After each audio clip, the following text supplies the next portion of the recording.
Bismillah ar-Rahman ar-Rahim. Assalamu alaikum wa rahmatullahi wa barakatuh. Hello and welcome, my dear students, to our lesson of today, which is going to be about 5C, a word of advice from the book Traveler 2. This lesson is for the first secondary stage from the second semester, prepared by Amna Madkhali and presented by Yasser al-Nakhli. Today, inshallah, we will practice asking for and giving advice. Practice should, had better. Warm up. When you are in trouble, who do you go to for advice? Take a look at this picture here.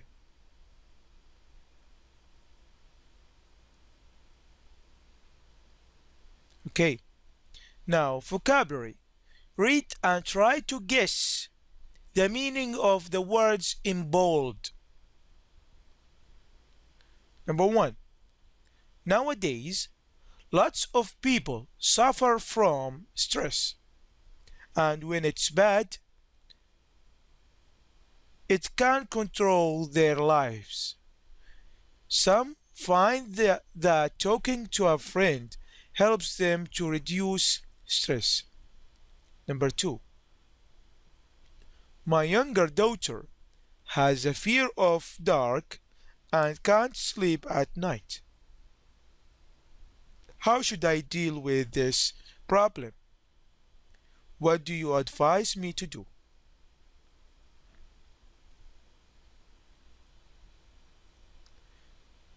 Grammar. Should, had better. Read the dialogues, then read the sentences and write T for true or F for false. Okay, I have a stomach ache again. Maybe you should visit a doctor. I did last week and he told me it's stress. Well, then you had better find ways to reduce your stress. Sorry, I am late. You'd better not be late again. This is the 5th time this month. I know, but I couldn't find a parking space. Well, then maybe you shouldn't take your car to work. Now let's write T for true, F for false. Should and had better are followed by to and base form. False. Number two, we use should and had better to give advice. True. 3. Should and had better refer to the past. False. 4. The negative form of should and had better is formed by adding not. True. 5. We use should and had better to give our opinion. True. 6. Had better can sometimes imply a warning. True. Practice now. Rewrite the sentences using the words given.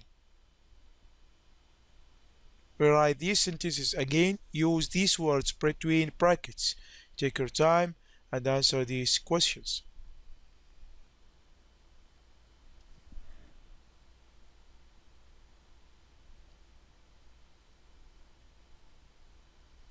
Okay, let's check our answers. Number 1. You had better go now because you are going to be late. 2. You should not or you shouldn't leave your mobile in the car.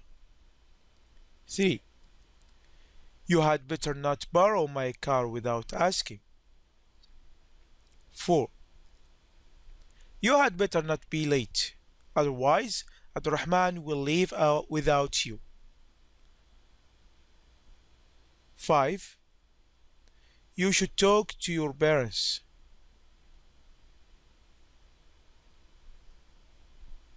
Listening. Listen to Brad talking to a colleague about a problem he has at work and decide if the statements below are true or false. Listen carefully, please. So, how is work, Brad? Not so well, actually. These days I am thinking of looking for a new job. Really? Why? What happened? Well, it's Andy. We don't get along. You and Andy are sharing the office, right? That's right. So it's kind of hard to avoid him, you know? I imagine. So what happened? Well, ever since I met him, he hasn't stopped talking on the phone. I mean, it's one phone call after another. I can't hear exactly what he is saying, but still, it's hard to focus on work when there is so much talking. Sounds like a big problem. Did you try talking to him? Well, he is never available. Okay, I'll see what I can do. Okay.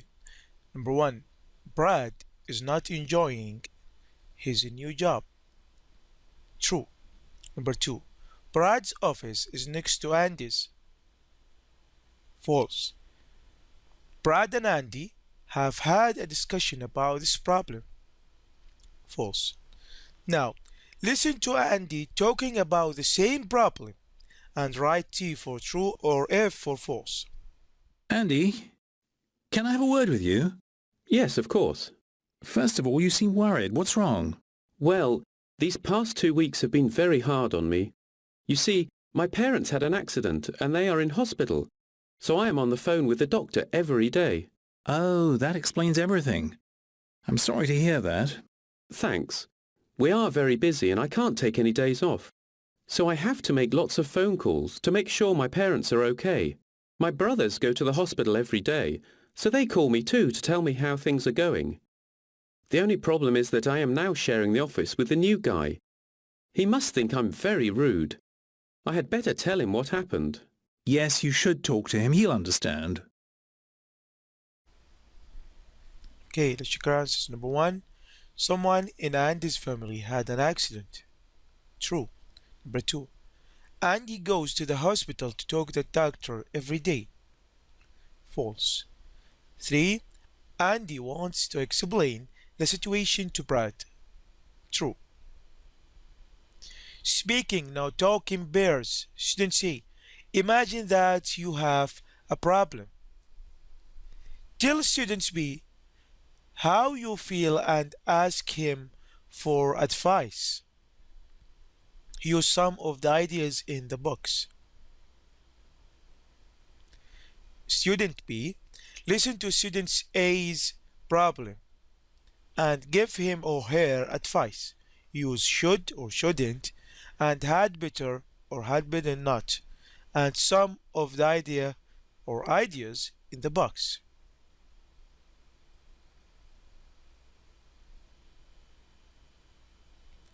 Let's go to writing. A letter asking for or giving advice.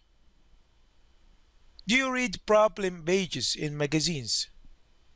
Have you ever written to a problem page to ask for advice? Would you like to? Do you think problem pages give good advice? Okay, the next letter was sent to a problem page by someone who wanted advice. Read the letter and reply to it. Then answer the questions below. Number 1. What is Ali's problem? 2. What does Dr. Salman advise Ali to do? 6. Writing. Dr. Salman's Corner. Dr. Salman, I need your advice because I feel helpless and don't know what to do. Last week I had to give a presentation at university with a fellow student. As we walked to the front of the lecture theatre, I could feel my heart beating fast and I was sweating. When it was time for me to talk, I just stood there looking at everyone. I couldn't remember what to say. Fortunately, my fellow student gave the presentation for me. But who will save me next time? What should I do? Anxiously waiting for your reply, Ali. Dear Ali, many people are afraid of public speaking. You're not the only one, so don't worry. Here are some tips to help you deal with your problem. First of all, you should practice giving your presentation in front of a mirror until you feel confident. This way, you'll have less stress. There are also certain things you can do right before and during your presentation. Before starting, You should do some kind of physical activity to help reduce your anxiety. Taking a walk is a good idea. Also, while you're giving your presentation, choose a few friendly faces from the audience and focus on them. And don't forget to take deep breaths to feel calm. If all this doesn't work, I advise you to take a training course in public speaking. It will help you get over your fear. Okay, number 1, what is Ali's problem? Number 2, what does Dr. Salman advise Ali to do?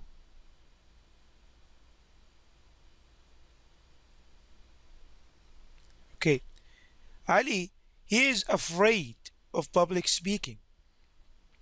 2, he should practice giving his presentation in front of a mirror until he feels confident. Before his presentation, he should do some kind of physical activity, for example, take a walk, to help reduce his anxiety. During his presentation, he should choose a few friendly faces from the audience and focus on them. He should also take deep breaths to feel calm. If all this doesn't work, he should take a training course in public speaking. C. Read the sentences below. In what type of letter would you find them? Write A for a letter asking for advice or G for a letter giving advice in the boxes.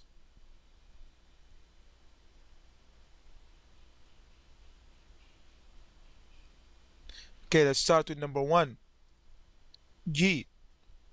Number 2. G. 3. A. 4. A. 5. G. And finally number 6. A. Evaluation. Now complete the dialogue with the word in the box. Use these words in the box to complete the dialogue here.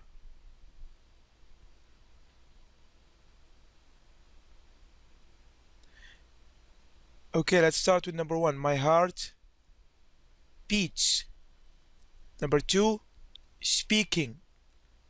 3, stress.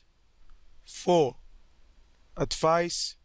5, breath. 6, focus. 7, suggest. And 8, D.